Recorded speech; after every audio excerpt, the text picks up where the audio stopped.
programımıza doğru olduğu düşünülen yanlışlar köşemizle devam edelim.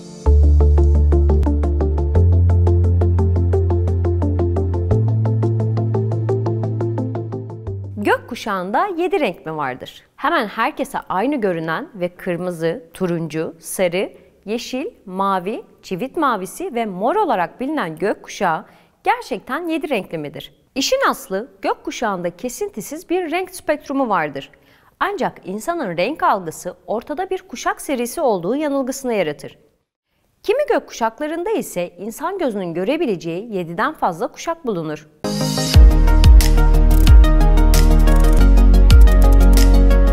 Geldik programımızın dosya bölümüne. Bu haftaki konumuz iklim değişikliği ve küresel ısınma.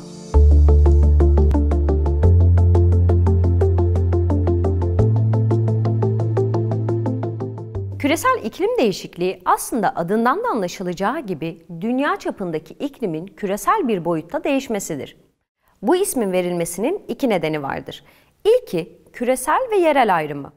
İklim belli bir yerel bölgede, örneğin Güney Amerika kıtasında değişiyor olsaydı bu küresel bir iklim değişikliği olmazdı. Bilim insanları tarafından insanlık tarihinin en büyük sorunu olarak gösterilen küresel iklim değişikliği ise dünyanın tamamını etkiliyor. İkinci neden ise iklim ile hava durumu arasındaki farkı vurgulamak. Hava durumu bizim günlük veya haftalık olarak deneyimlediğimiz kısa vadeli hava olaylarına verilen isim. Bugün hava yağmurlu ya da bu hafta çok sıcak olacak dediğimizde iklimden değil hava durumundan söz ederiz. İklim hem daha kapsamlı hem de daha uzun vadeli bir kavram. İklim hava durumuna göre daha kapsamlı bir kavram. Çünkü her hava durumu iklimin bir parçasıdır. Ancak her iklimsel değişim hava durumunun bir parçası olmak zorunda değildir. Ayrıca iklim daha uzun vadeli bir kavram. Çünkü iklimsel değişimleri gözlemlemek için günlük değişimlere bakmak yeterli değildir. Kimi zaman aylara ve yıllara, kimi zamansa yüz binlerce yıla yayılan süreçleri incelemek gerekir.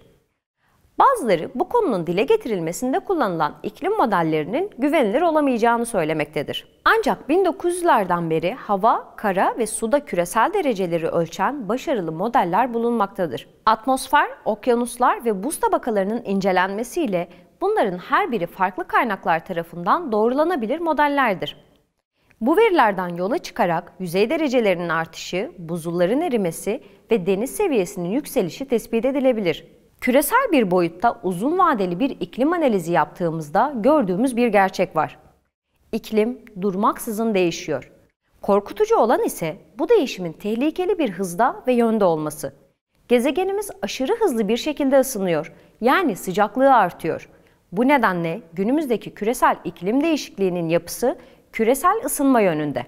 Ancak insanlar genellikle "Al işte yazın hava ne kadar serin, hani küresel olarak ısınıyorduk" gibi fikirleri ileri sürüyorlar. Bu şekilde hava durumu ile iklim birbiriyle karıştırılmakta.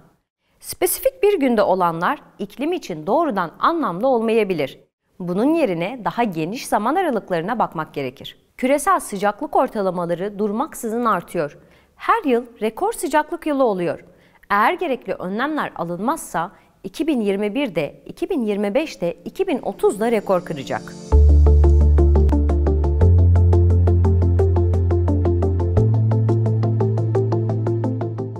Dosyamızın ardından geldik bir programın daha sonuna.